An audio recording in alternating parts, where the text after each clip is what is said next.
तूने मेरा दूध पिया है तो बिल्कुल मेरे जैसा है। मेरी बेटी को देख के हर कोई यही बोलता है, ये मेरी कार्बन कॉपी है ना। और ये चीज़ें सुन के अच्छा भी लगता है कहीं ना कहीं, और बेटी को भी अच्छा लगता है। बोलती है मम्मा बिल्कुल आप जैसी दिखती हूँ मैं। और भगवान कुछ आपसे छीनता है तो बहुत कुछ आपको अच्छा भी देता है। ये सब चीज़ें मेरी लाइफ में भी हुई हैं। और ये मेरी छोटी बेटी, ये भी बिल्कुल इसको भी सब यही बोलते हैं, मम्मा की कार्बन कॉपी है ना। जब हम पेरेंट्स ये चीज़ें सुनते हैं ना कि हमारे बच्चे जो हैं हमारी कार्बन कॉपी हैं, तो बहुत अच्छा लगता है। और भगवान, आप सब लोग जो भी मेरे चैनल से जुड़े हुए हैं सभी जानते हैं कि मैं एक हैंडीकैप हूँ। और जब मुझे पता चला था, मैं फ़र्स्ट टाइम जब प्रेग्नेंट थी, तो कभी सोचा नहीं था कि मतलब मेरी प्रेगनेंसी आगे जाके इतनी कॉम्प्लिकेटेड हो जाएगी। मतलब कभी दिमाग में आया ही नहीं। बस ये जैसे दूसरों को देखते लगते थे ना अपने घरों में सबको, सब नॉर्मल लोग हैं, भाभियां हैं, दीदियां हैं, सब है ना। सबको बेबी हो जाते हैं और मतलब कुछ भी नहीं होता है, सब नॉर्मल है ये बात कि हाँ कोई लड़की है वो माँ बनी है तो सब कुछ अच्छा ही होता है। बट मैंने कभी नहीं सोचा था कि मेरे साथ इस तरह से चीज़ें होंगी। कहीं दिमाग में दूर दूर तक नहीं था कि इतना कॉम्प्लिकेटेड हो जाएगा, कि सच में जो बोलते हैं ना कि एक माँ का दूसरा जन्म होता है। और मेरी 3 डिलीवरी रही हैं तो ऑब्वियसली मैंने तो 3 बार जन्म लिया है बस अब। और ये सब आज आप मेरी स्टोरी में सुनेंगे, देखेंगे। बहुत ही नॉर्मल नहीं होता है ये सब।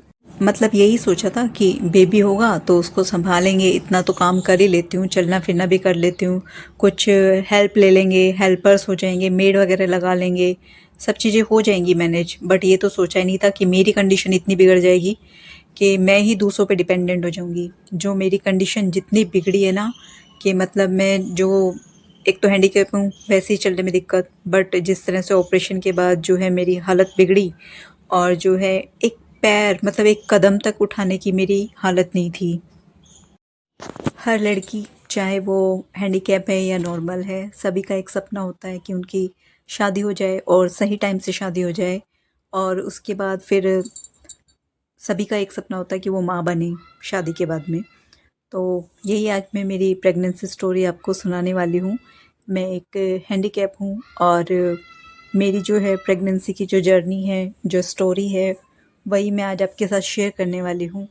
कितनी कॉम्प्लिकेटेड रही है, क्यों रही है, क्या इश्यूज़ थे, किसकी गलती थी, क्या ये सब मेरी डिसेबिलिटी की वजह से हुआ कि मैं हैंडीकैप हूँ, या फिर डॉक्टर की गलती थी जिनको ये मालूम था कि मैं हैंडीकैप हूँ और उन्होंने मेरे केस को जो है सीरियसली नहीं लिया, कि एक अलग तरीके से सोच के मेरे केस को हैंडल किया जाता, उसको ज़्यादा इम्पोर्टेंस दी जाती, नॉर्मल लोगों के जैसे मेरे केस को ट्रीट नहीं किया जाता।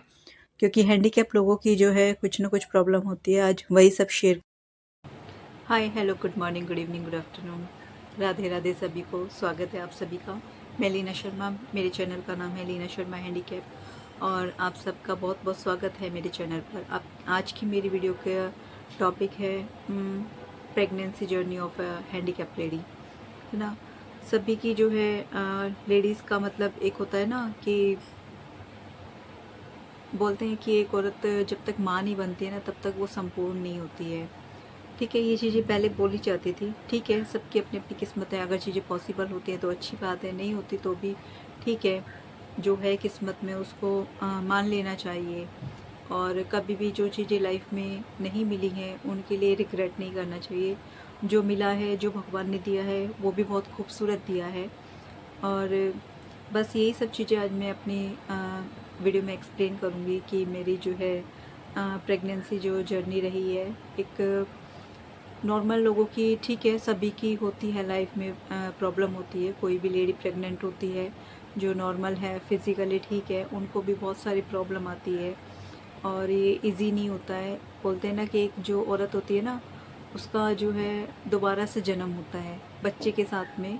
उसका खुद भी, उसकी जो है ज़िंदगी जो है दांव पे लगी होती है, उसको भी एक दूसरा जन्म ही मिलता है जब वो एक बच्चे को जन्म देती है। और मेरी स्टोरी कुछ इसी तरह की है।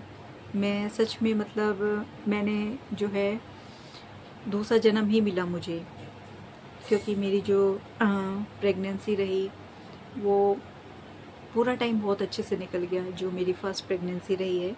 ठीक है, मेरी जो है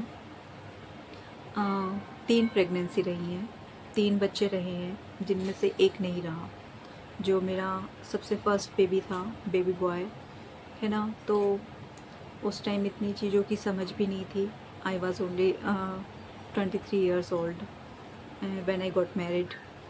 और जो है नहीं थी इतनी चीज़ों की समझ, ठीक है। और जो भी चीज़ें हुई, मतलब जो मेरा केस बिगड़ा, फर्स्ट जो मेरा बेबी था उसका जो मेरा केस बिगड़ा, वो मतलब बहुत बुरा था, बहुत बुरा, कि बस मेरी जान बच गई, है ना? अब वो डॉक्टरों की गलती थी या फिर मतलब जो है कोई संभालने वाले नहीं थे, चीज़ों को देखने वाले नहीं थे, वो सब चीज़ें भी थी। क्योंकि जो है मैं जो है जब मेरा 9वां महीना लगा तब मैं मेरे मायके गई। मैं यहाँ इंदौर में रहती हूँ, मेरा ससुराल यहाँ इंदौर में है और मेरा मायका दिल्ली है। और जो है मेरे सास ससुर हैं वो शादी से पहले की ही नहीं है, और जो मेरी नंदे हैं वो तीनों मैरिड हैं। तो वो भी जो हैं यहाँ एमपी में नहीं है वो, मतलब लोकल नहीं रहते वो, ठीक है। तो वो भी जो है अलग स्टेट्स में रहते हैं। तो किसी का मतलब जो है एक होता है ना कि कोई लेडी का कोई सपोर्ट रहे घर में, तो वो सब चीज़ें नहीं रही। बट फिर भी मतलब पूरा टाइम बहुत अच्छे से निकल गया था मेरा जो है। जब 9th मंथ लगा उससे पहले मैं यहीं इंदौर में थी, और यहीं मेरा एक प्राइवेट हॉस्पिटल है, वहाँ पे मेरा ट्रीटमेंट चल रहा था। मतलब जो भी है सब चीज़ें मैडम देख रही थी, हैंडल कर रही थी। और उनकी सबसे बड़ी गलती ये थी मैडम की, जो आज मुझे समझ में आती है ना? कि जैसे कि मैं एक हैंडीकैप हूँ, और जो है हैंडीकैप जो भी एक लड़की है कोई भी, है ना? तो उसके केस को थोड़ा सा जो है इम्पोर्टेंस देनी चाहिए। मतलब ये नहीं कि और नॉर्मल आते हैं और भी आ जाते हैं कई हैंडीकैप केस, है ना?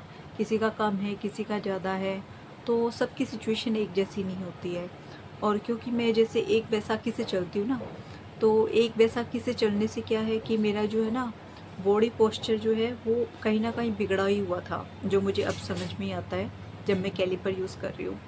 तो जो एक हिप है इधर से, एक हिप एक साइड से ज़्यादा इस तरह से कमर हो गई, है ना? बाकी ऐसे देखते हो आप मेरा वीडियोस में देखते हो आपको इतना नहीं लगेगा, बट कहीं ना कहीं पोस्चर है ना, बॉडी पोस्चर बिगड़ा हुआ है।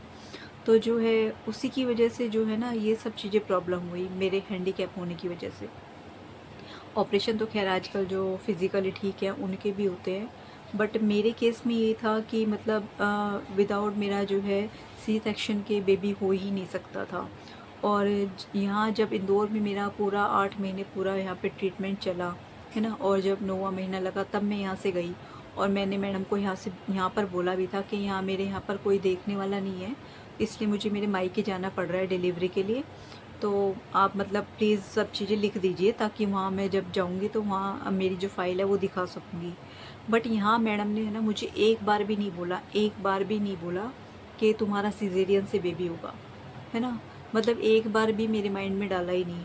और उस टाइम में ना सिज़ेरियन का इतना था भी नहीं, मतलब लोग डरते थे सी सेक्शन से कि है ना, अरे ऑपरेशन से तो बच जाए, नॉर्मल हो जाए, ये सब चीज़ें रहती है ना माइंड में, तो इस वजह से।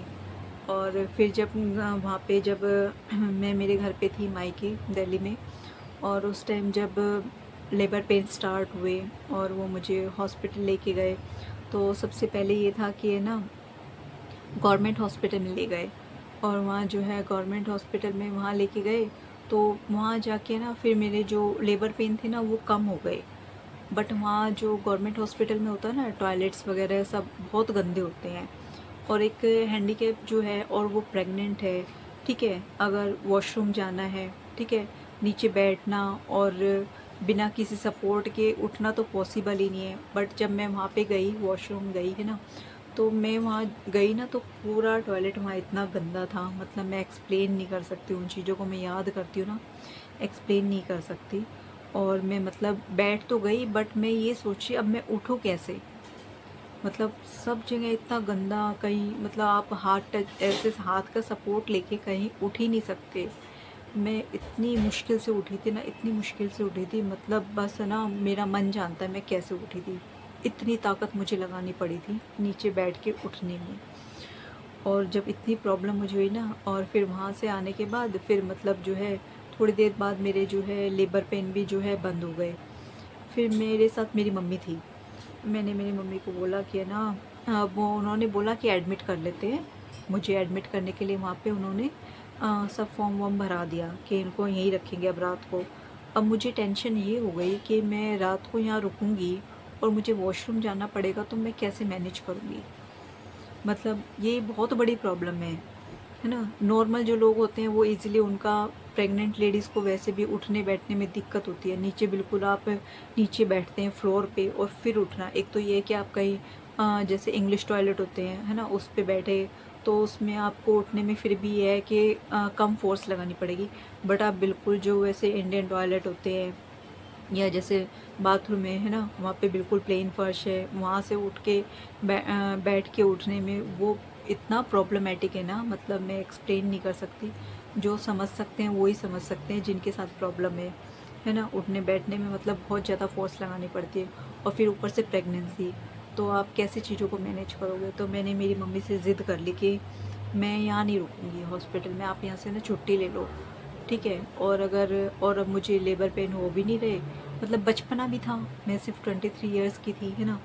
तो मुझे चीज़ें कुछ पता नहीं था, सही गलत अच्छा बुरा इतना कुछ भी समझ नहीं थी। तो बट मेरे को बस एक ही प्रॉब्लम थी कि मैं वहाँ पे मतलब कैसे मैनेज करूँगी। इस वजह से मैंने मम्मी से ज़िद की, और मैं जो है हम लोग वहाँ से है ना छुट्टी लेकर आ गए। वहाँ से छुट्टी लेकर आ गए, और फिर जैसे जितना हम ट्रैवल करके आए ना घर तक, तो जो गाड़ी थी ना उसमें इतनी दचकियाँ लगती है ना, तो उससे घर आने के थोड़ी देर बाद ही मुझे फिर से लेबर पेन स्टार्ट हो गए, और वो फिर बहुत ज़्यादा हाई थे है ना, वो सहन से बाहर थे। फिर वो उस टाइम है ना इमरजेंसी में, फिर जो है जो बिल्कुल जो हमारे आसपास ही जो नर्सिंग होम था वो न्यू ही था है ना, तो वहाँ ले गए। वहाँ उन्होंने जो है वो सीधा ले गए, फिर अंदर इमरजेंसी में ले गए, और फिर उन्होंने मतलब ये है कि नॉर्मल डिलीवरी के लिए ट्राई किया है ना। बहुत टाइम लग गया उसमें, मतलब काफ़ी टाइम लग गया, बट नॉर्मल पॉसिबल नहीं हुआ। फिर उन्होंने बोला कि मैं होश में थी।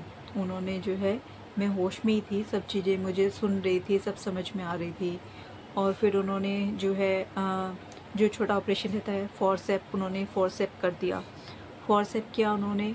और उसके बाद भी मतलब जो है डिलीवरी नहीं हुई।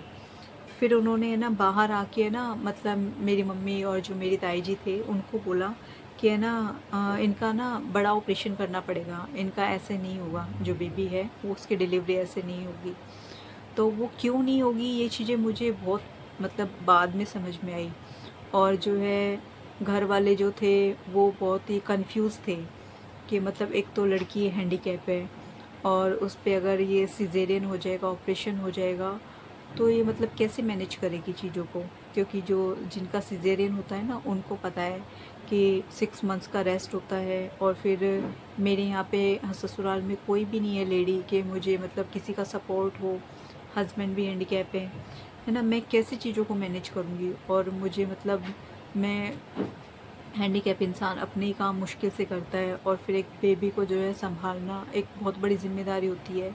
मतलब जैसा बोलते हैं ना, बच्चा पैदा करना आसान होता है लेकिन उसको पालना वो बहुत मुश्किल होता है, ये बिल्कुल सच है ना। तो इस वजह से जो है फिर जो है उस चीज़ को डिसीज़न लेने में बहुत टाइम लग गया मेरे सिजेरियन के लिए, कि सिजेरियन करें या ना करें है ना।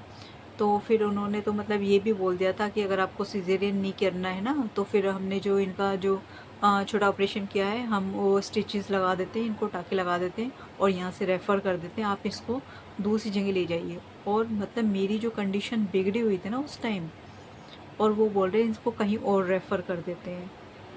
मतलब मैं कुछ समझ ही नहीं पा रही थी मेरे साथ क्या हो रहा है। मतलब मेरी तो कंडीशन ऐसी हो गई कि अब मैं तो हिल भी नहीं सकती है ना, और कैसे क्या चीज़ें होंगी। फिर मतलब ये है कि बट लास्ट में जो है सिजेरियन का ही डिसीज़न लेना पड़ा कि हाँ सी सेक्शन से करें। बट इस चीज़ को ना डिसाइड करने में बहुत टाइम लग गया, जिससे जो है ना बीबी का जो है ना अंदर ही दम घुट गया। और जो